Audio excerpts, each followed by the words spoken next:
I've been betrothed to the Booths since I was a kid. Since I was 12, my life has been predetermined, with no room for my own choices. At 15, I stayed with the Booths for a while. At 18, I took up a major I didn't like, just to please both sets of parents. At 20, I married Rachel. By 23, Rachel had Jenny, and it was up to me to raise her. In just 10 years, my life got tightly bound to the Booths.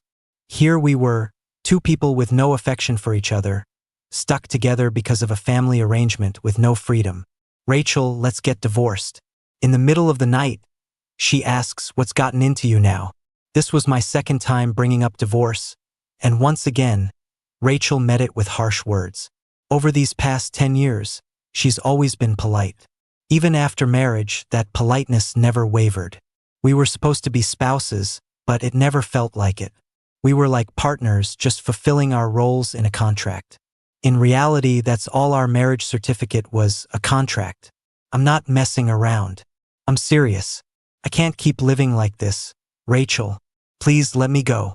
My calm voice irritated Rachel, but this time, instead of getting mad, she paused and knelt down in front of me. Tell me, what did I do to upset you? Rachel asked patiently, like she'd always done before. It was as if she was just soothing me. It's not about you. I just don't want this anymore. This is the divorce agreement. See if there's anything else you want to add. If not, just sign it. Our kid is still young. Let's not make it ugly. While speaking, I took the already prepared divorce agreement from the drawer and handed it to her. Rachel didn't even look at it before tossing it aside, her expression visibly darkening as her tone lost its gentleness. Nick, you know Jenny is too young to be without her dad. Just tell me what you want.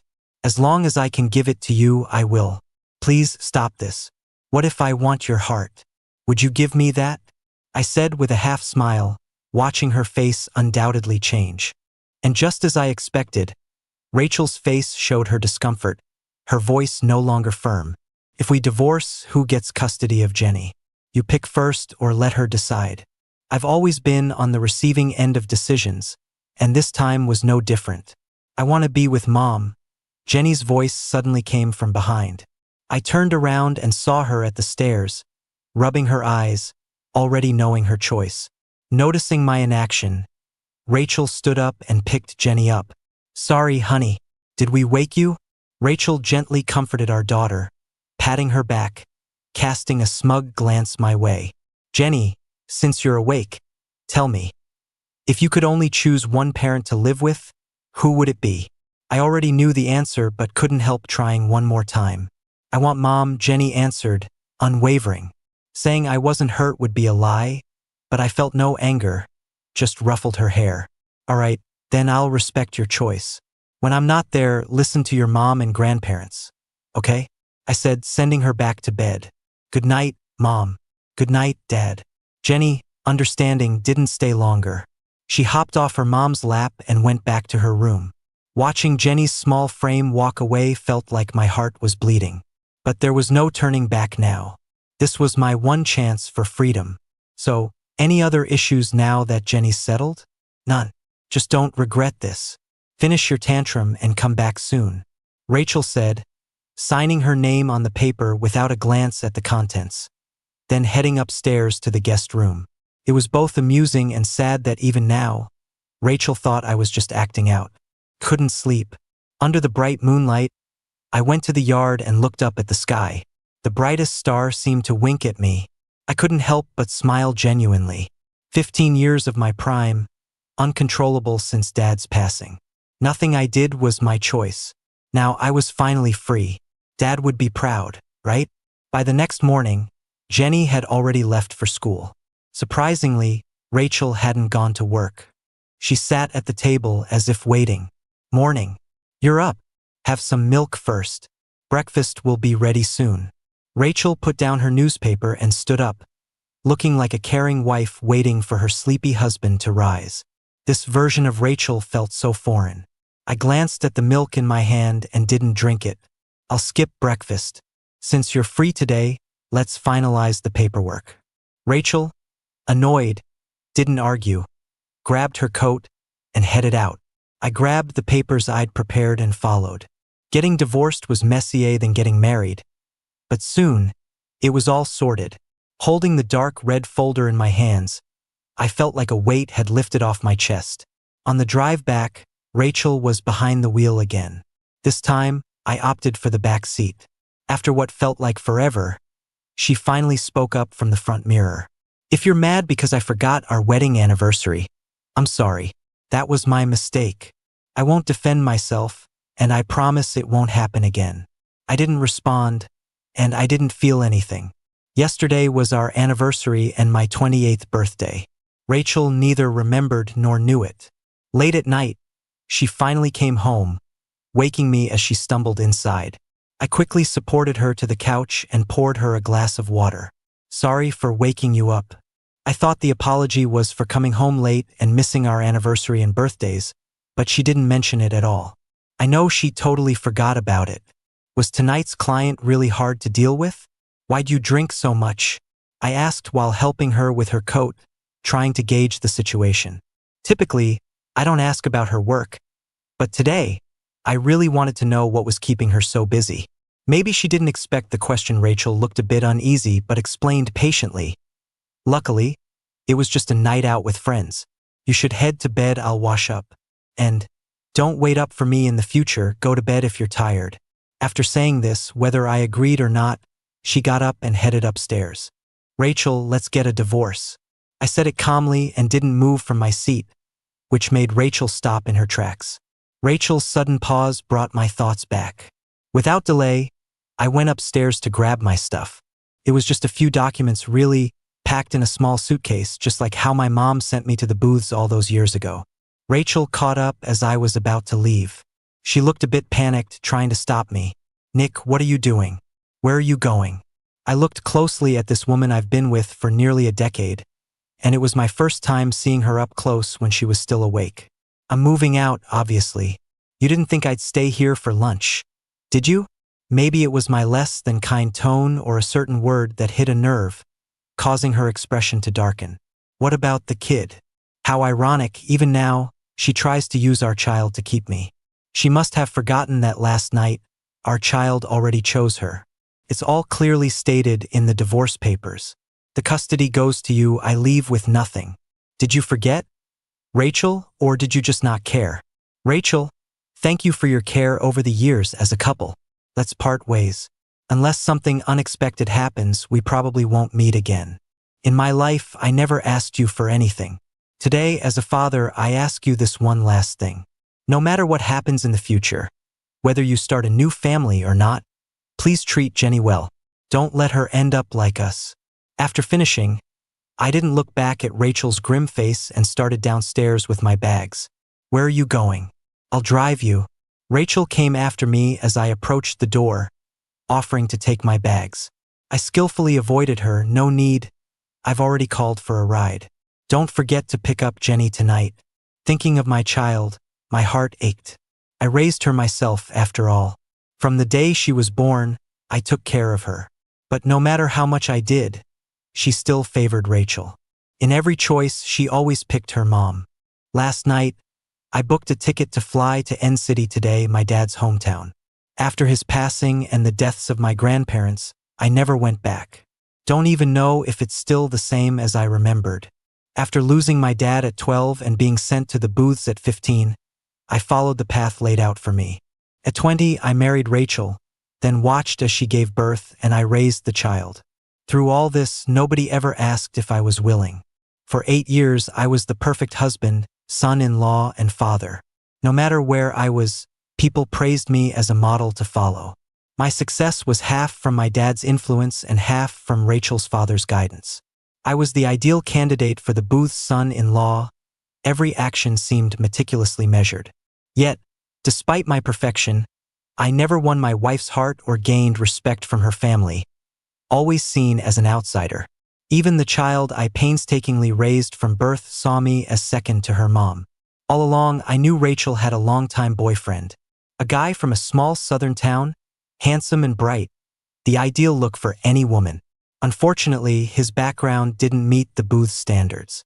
The main issue was, he had a rebellious streak that didn't sit well with Rachel's father. Later, who knows what Rachel's dad did, but the two broke up amicably, and soon after, the boy went abroad to study. After that, I was brought into the booths.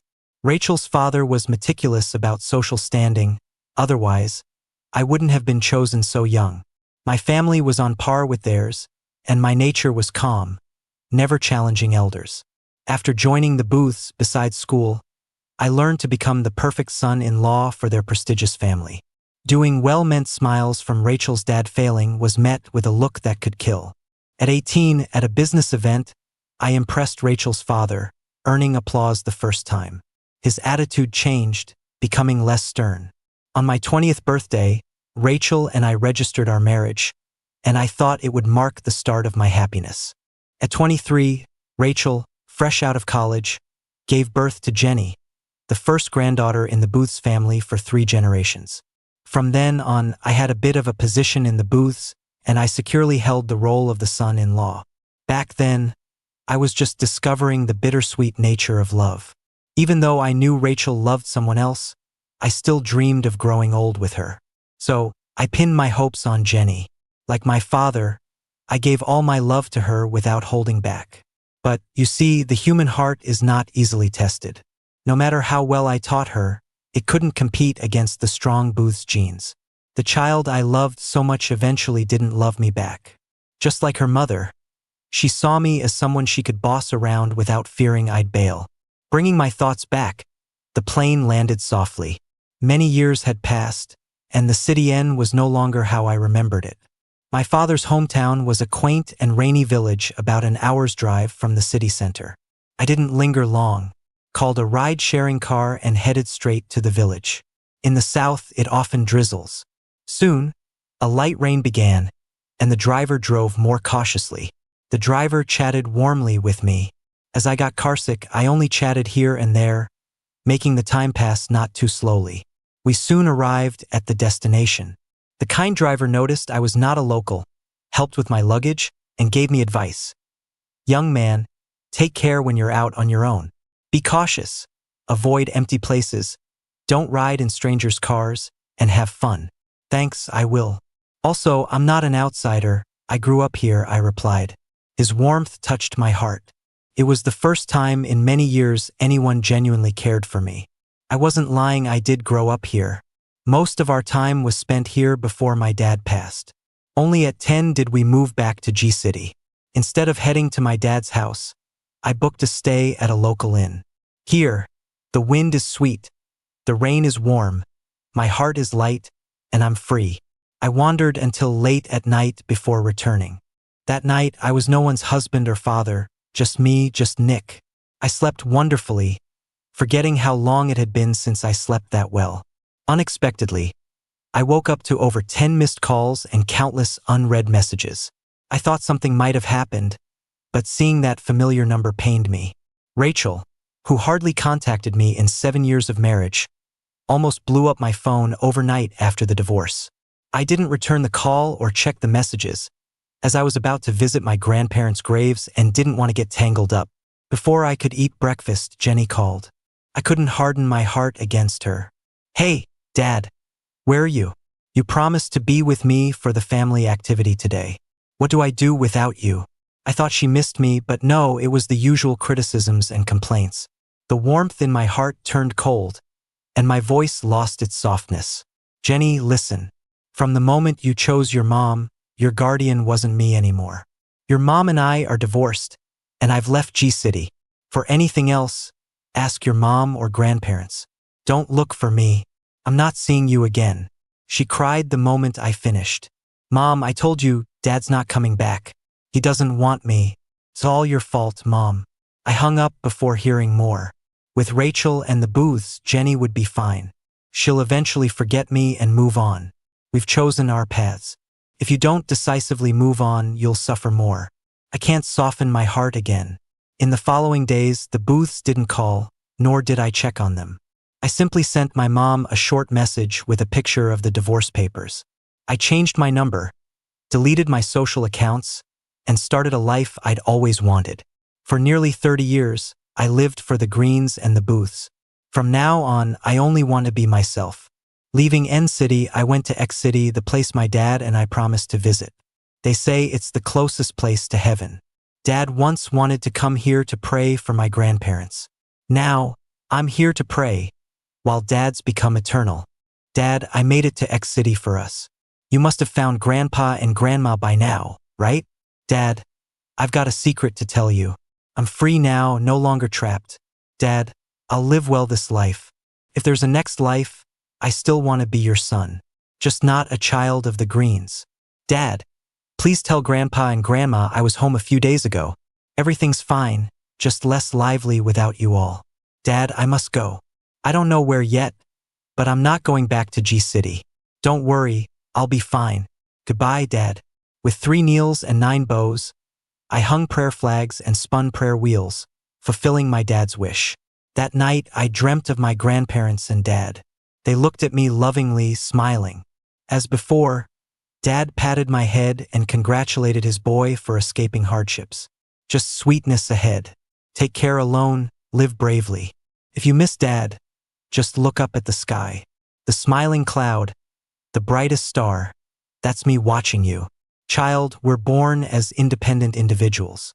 Don't grieve over someone not worth it. Don't hold grudges. Look forward, walk forward, don't look back. In my dreams, I'm smiling and happy.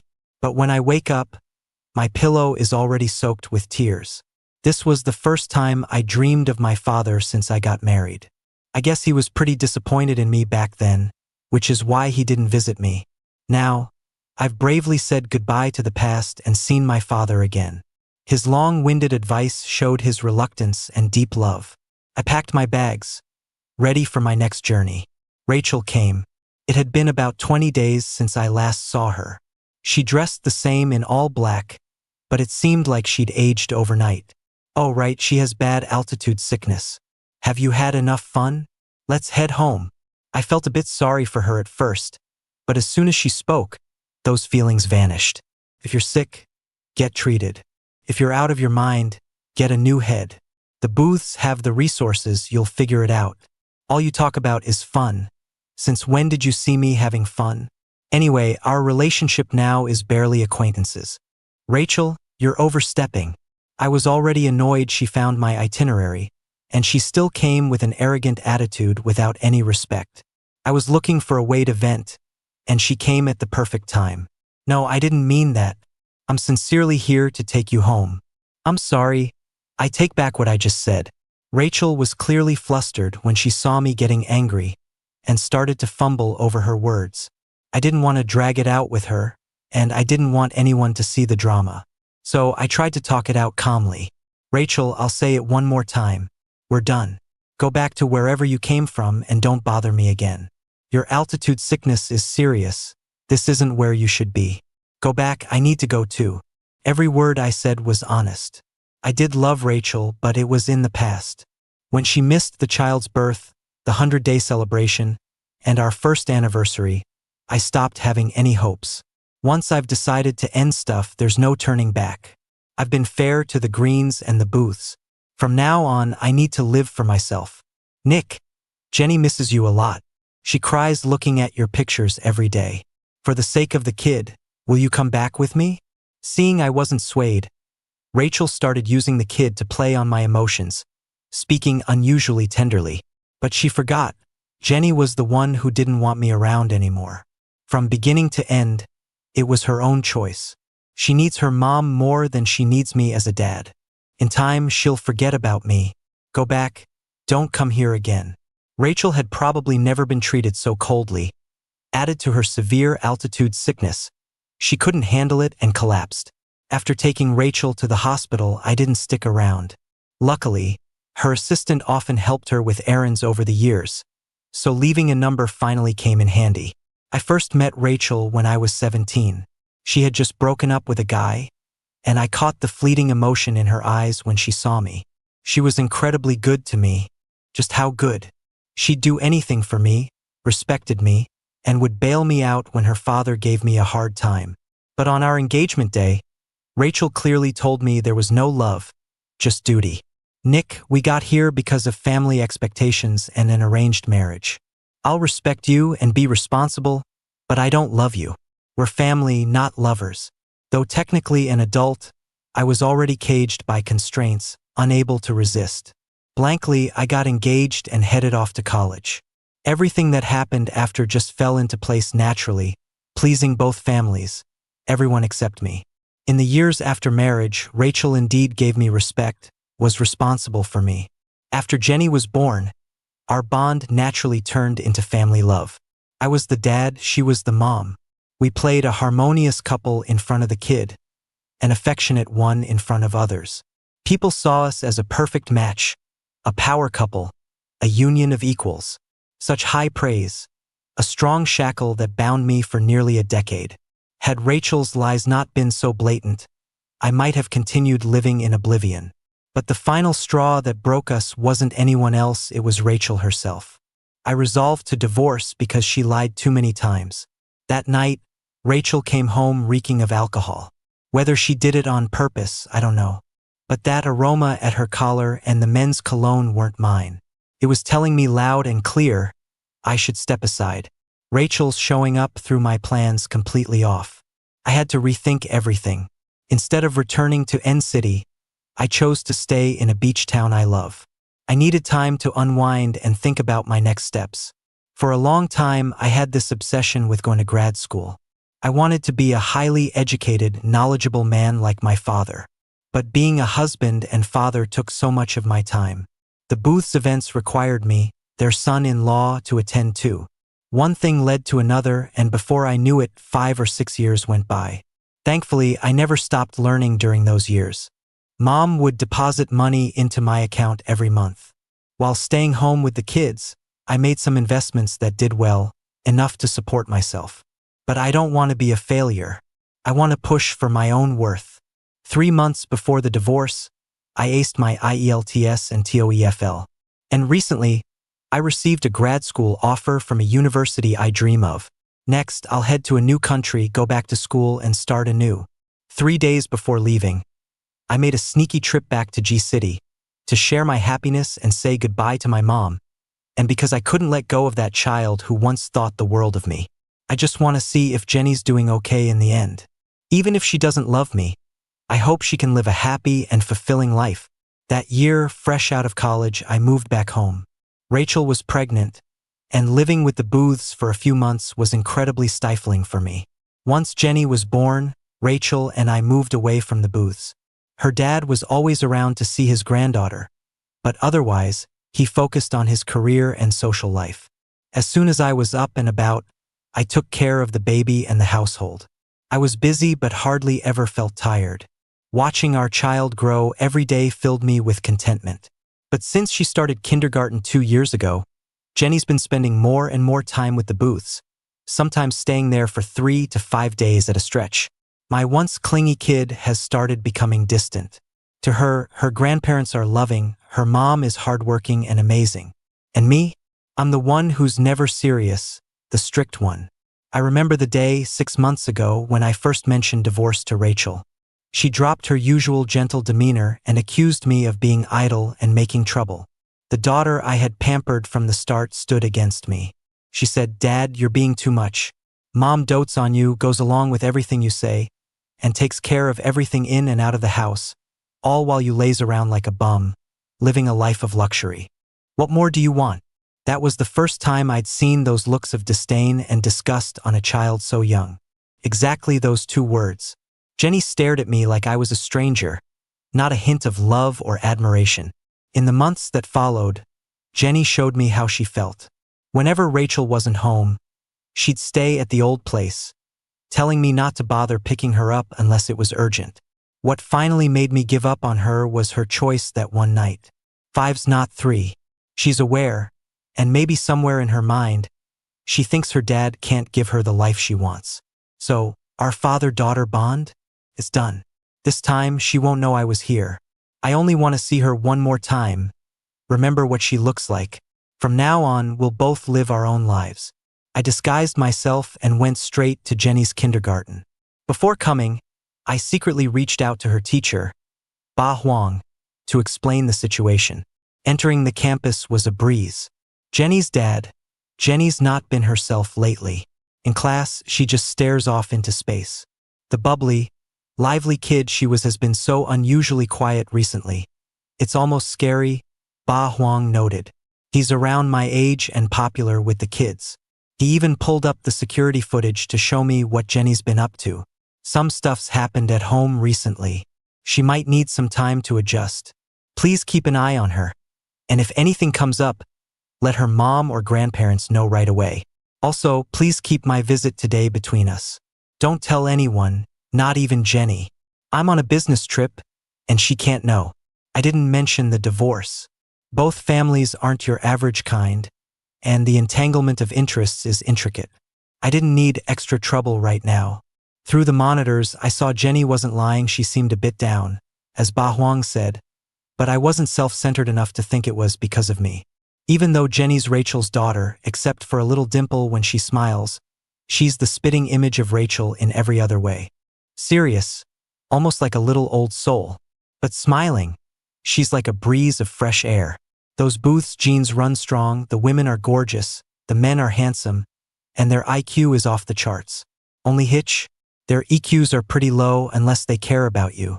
After seeing Jenny and bidding farewell to my dad, I didn't head to the Greens or the Booths. Instead, I stayed near the airport to prep for my flight to the US the next morning. I always knew Rachel was capable, but I didn't expect her to move so fast. Barely 30 minutes into my hotel stay, Rachel showed up with Jenny. Seeing those two identical faces and matching outfits, I was momentarily taken aback. Rachel, dressing up like this? What are you doing here? I asked after a brief daze, recalling how things between us had changed. My voice was cold, devoid of warmth. Before Rachel could answer, Jenny broke free from her mom's hand and rushed towards me. Dad, I've missed you. Before, I would have immediately knelt to hug this child who was already up to my waist. But now I quietly took a step back to prevent her fall, yet also avoid her touch. Stop. Stay back. I'm not your dad anymore. With my flight the next day, I didn't want any last-minute complications. I didn't want to give her hope, only to let her down. My tone was stern, and Jenny froze, looking from her mom to me, before bursting into tears. Dad, it's me, Jenny. Don't you recognize me? Mom, tell Dad who I am. Did he forget like people do on TV? Finally shaken out of her daze by Jenny's cries, Rachel knelt to scoop Jenny up. Dad doesn't forget. You just got so big. Dad can't pick you up anymore. Look, I can, isn't it the same? She comforted Jenny while signaling me to play along. Rachel's voice, softer and deeper than I'd ever heard, suddenly made everything click. She wasn't incapable of love. She just didn't love me. But I'm Nick, and I've always been a rebel. So what if the kid was born to her? We're divorced. Why should I pretend to play along? So I reiterated, Jenny, listen up. I don't have amnesia. I know who you are. You're Rachel's daughter. You used to be my daughter too, but not anymore. Don't call me Dad anymore, and stop bothering me. And you, Rachel, don't think I don't know what you're scheming. Since you're here, let's make it clear. Since the kid was given to you, you're her only guardian. I hope you fulfill your responsibility as a mother.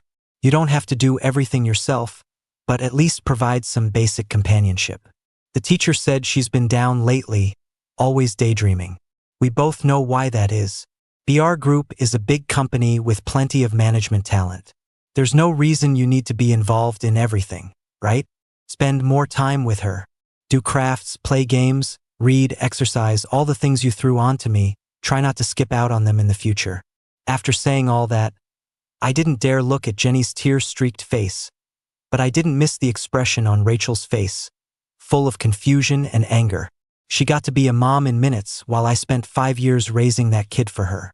If I didn't speak up, she might think feeding a child was all there was to it.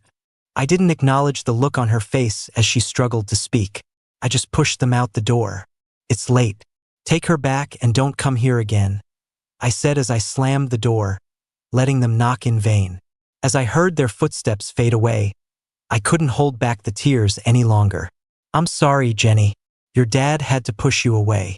Grow up strong and brave. I don't remember how I fell asleep, but when I woke, it was already 6. There were 3 hours until my flight. After a quick shower, I thought I'd hit the nearby mall, maybe pick up a few things. Also, I wanted to take a last look at this city I've lived in for almost 30 years. Who knows when I'll be back? Seems like fate loves to mess with me. Before I got out the door, the notification came in saying my flight was delayed. I could deal with that, but the worst part? I opened the door, and there was Rachel's emotionless face again. Already frustrated, she had the nerve to show up. To not bother others, I pulled Rachel into the room. Rachel, what brings you here today? Nick, Rachel has this bad habit. Whenever she's in the wrong, she either hesitates or says something ridiculous. This time was no different. Couldn't let it slide, so I went in hard. Last time you were supposed to see a doctor. Looks like you didn't take it seriously. First, you were talking nonsense, and now you can't even speak properly? Do you act this way with him too? Him? Who? What are you talking about? She wasn't stuttering now, playing dumb instead, and even sounding impatient. Alex, the one you're always thinking about. What, too scared to admit it? Or am I mistaken? I'm not letting her off easy. If she's gonna come running after me, she better own up. There's nothing like that. I don't know what you're talking about. I didn't have time to waste. Why are you here today? Rachel's quick denial caught me off guard. This woman, usually so bold, now invoked pure disdain from me. I'm here to bring you home. Rachel spoke cautiously, more than ever before. I admit I ignored you in the past, and I'm sorry. My dad pushed me into marrying you, and I never truly acted like a wife. That's my fault. But Nick, whether you believe it or not, you do matter to me. I just don't understand love or how to love. If she'd shown a bit of genuine regret or admitted outright she didn't love me, maybe I'd give her a slight benefit of the doubt. But her constant denial made me not want to waste another second on her. No, Rachel, it's not that you can't love. You know love more than anyone. You love your kids, your parents, and the person in your heart. You just can't love me. It's clear why you're here. The kid's hard to handle, and you're stuck without your free babysitter. You've come to trick me into going back. But Rachel, I'm a living person, not an object. I owe you nothing. You've taken more than 10 years of my life. Isn't that enough? I've always played the part of a good Booth. Honest, hardworking, never overstepping. What, did I disturb your ancestors in a past life, or commit some heinous crime to deserve this torment? Even after divorce, you won't leave me alone. By the end, I was sobbing uncontrollably. I've never understood why she married me despite not loving me, or why she keeps hurting me even though I'm the one suffering. I did everything right, but she never saw me. But it's her inaction that led to her father's contempt for me and the kids changing every time they came back.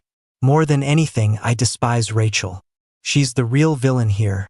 Seeing my resolve, Rachel left in disgrace, her apologies falling on deaf ears. I just knew from today I want nothing to do with her ever again. At noon, after nearly a 3-hour delay, the plane finally took off. Once we broke through the clouds, I felt my heart finally settle. From now on, I am no longer anyone's accessory. I'm just me, just Nick. Maybe it was all the tension finally releasing, but I soon drifted off to sleep. In my dreams, my dad appeared again, smiling and wishing me well, regretting saying goodbye. Then Jenny's face showed up, scenes from her birth to her tear-streaked face yesterday flashing by like a slideshow in my mind. In my dream, her cries for daddy cut deep, tearing my heart apart. Just as I was about to reach out and hug her, the turbulence yanked me out of my sleep. Oh, it was just a dream. The early light broke through, a fresh start. After hours of flying, the plane finally landed. A gentle breeze brushed by, smelling like freedom. Thanks to the years of support from 2 families, my college registration went smoothly. Next came the organized chaos of finding housing, shopping, and setting up my new place. Busy but not overwhelmed, life felt fulfilling. While in school, I picked up old hobbies and joined various events and activities. From piano and violin solos to debate contests, even national competitions, a busy life brought me joy. Apart from sometimes missing my child, I didn't spend nights sleepless anymore. Time flew by, soon it was winter again. Back home, they were prepping for the new year. These past months, I hadn't contacted anyone back home or checked on their lives. The Booths were none of my business, and my mom had a new family now. Seemed like everyone was doing just fine without me. As the clock ticked on, it was 3 days until New Year's Eve. Even though I wasn't going back home, I was prepping for the new year. It was my first time celebrating it alone, and I didn't want it to feel too shabby. I planned to visit a welfare house and senior center to see the elders and kids, maybe even get myself a dog for some company. New Year's Eve.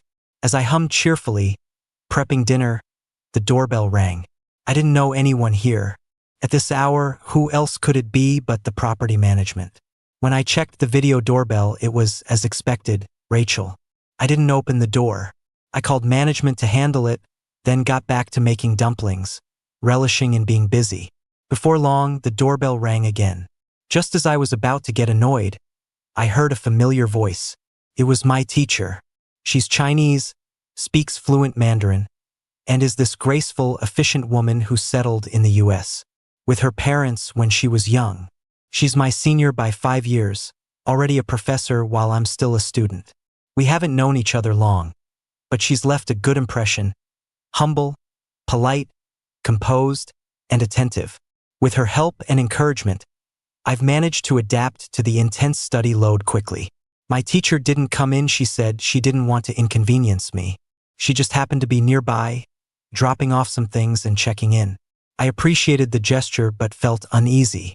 I'm scared of interacting with the opposite sex like this. Her not coming in eased my nerves a bit. After a brief chat, she left, reminding me to stay safe and not to open the door to strangers. She wanted to invite me over for New Year's, but I declined. Regardless of how close we were, I wasn't ready to get too involved with someone else's family. Rachel didn't come back for the rest of the day. I didn't know what management did, but it was for the best. During this short break, I visited elders and kids, prestigious professors, and explored admired buildings from foreign lands. I learned lots of new things I hadn't known before. Turns out I could live well without others' protection. The world outside is so big and fascinating. When I first got married, I thought I'd found my safe harbor. But through all the stormy days and nights, it was all on me to pull through. Now, away from that home, I see a world full of sunshine. The storms here are nothing compared to those back there. 2 years flew by since that last meeting, and I graduated smoothly. The people I didn't want to see never showed up, and my dreams were free from them too. After saying goodbye to my teacher and classmates, I started my journey back home. I didn't expect to find my seat neighbor on the plane to be her. My teacher, Selena. Professor, what are you doing here? I'd rather think I'm overthinking this because in the past 2 years, I'd turned her down many times. I hadn't told her my exact return date either. Going home. Home? You're not? Yeah, she replied. I'm originally from G-City. Even after moving, I've always wanted to regain my citizenship. I remembered her mentioning hope for her application 6 months back, but I hadn't asked for updates. We chatted on and off during the flight, our conversations often punctuated by long silences. As the plane entered our country's airspace, she suddenly asked, Nick, can I pursue you now? I was already groggy, so it took a moment to understand what she meant. What? I mean, now that I've returned to my country, can I pursue you? Sorry, I didn't catch that. Selena, I'm grateful for your affection, but I still feel the same. I'm not worthy. I'm a divorced guy, more interested in a career than marriage. You're amazing, deserving of someone equally wonderful. Once more, I turned down her feelings. The wounds from an 8-year marriage still lingered, and my fear of marriage needs time to heal. Back home, I returned to N-City. Here, I made my childhood dream come true. I opened a guest house. Having been treated like a commodity growing up, I always yearned for my own home. Now I have one and can keep a light on for travelers. Through that glow, I see the child Nick, telling his faint figure, Nick, thank you for being brave, for giving me today. We achieved our dreams. Moving on from the past with that childhood resolve, I've journeyed through year after year. No marriage chains, no emotional ties. I've fulfilled the wishes my father had for me. Another winter came as I set foot again on G-City's homeland. First, I visited my father's grave to update him on my life. I secretly went to the school where Jenny is studying now. Unfortunately, I didn't catch a glimpse of her until the very end. The bonds between people can be like that. Once they're exhausted, even if you brush shoulders, it's hard to meet again. As father and daughter, in the end, we drifted apart. Rachel's epilogue. I first met Nick 2 years after my breakup. He was just a 17-year-old boy back then, but he was already handsome and stood tall, with the refined air of an intellectual family in every gesture. Maybe because of preconceived notions and pressure from my dad, I didn't like him per se, but I didn't dislike him either. Being born into a wealthy family, we both felt like we had no choice, me and Nick both. Our routine interactions slowly began to change over time. My feelings for him became complicated. I started to care about how he felt. I began standing up to my dad for him and protected him in every way. The way he looked at me wasn't timid anymore. He got bolder, calling me Rachel sis when he was happy, and by my full name when he was mad. When I was 25, we got married, just like everyone hoped. To make sure he didn't neglect his studies, I started coming up with all sorts of excuses to dodge the family's pressure to have kids.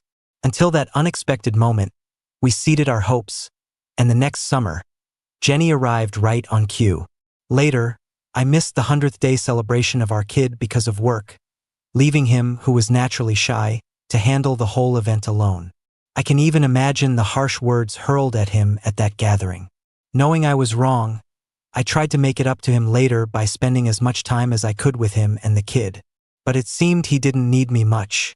He was completely absorbed by the kid, looking at me not with love, but indifference, like I was a stranger. So, I sent our kid back to the old house, hoping Nick might focus a little more on me. But I didn't expect that moving the kid away would change his attitude toward me. I started to reflect on myself and brought Jenny back, but she was spoiled by then. She got used to the lax environment of the old house and kept wanting to go back all the time. Half a year ago, Alex returned to the country, and mutual friends threw a welcome party for him. It was the first time we met again after years. We resisted hugging, but I couldn't shake the urge to see him. Maybe my strange behavior was too obvious because Nick asked for a divorce. In panic, I lashed out at him.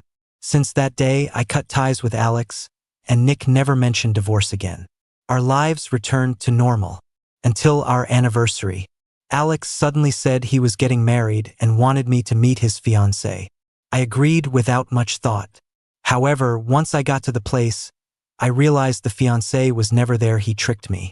As I stood up to leave, Alex, fueled by alcohol, hugged me from behind and confessed his love.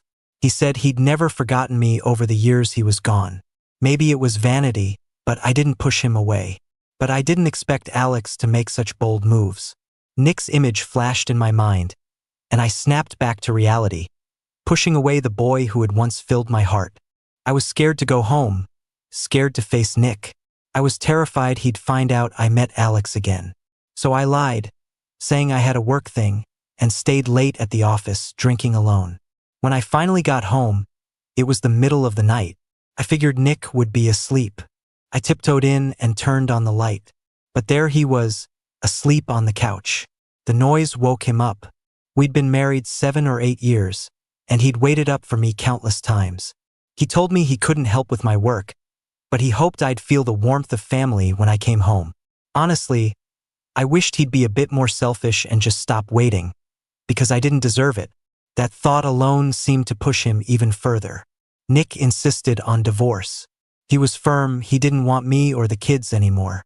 The divorce went through smoothly. Nick moved out, but really he only took his own stuff. Anything connected to the booths he left behind. I thought he was just upset and would come back after a break. But no, he flew to City N the very same day and stayed away for over 20 days. When I finally sorted things out and went after him, I found out he'd gone to City X to pray for his dad, grandparents who had passed away. The altitude made me feel sick, and I said things that hurt him. Thinking back, he must have been completely disappointed then. The next time I saw Nick was the day before he went abroad. He had just come back. I was thrilled, but then I heard he was leaving to study more. Turns out, Since he first brought up the divorce 6 months ago, he'd been planning for this. I tried bringing him back with our child, hoping for another chance, thinking of the kid. But I was dead wrong.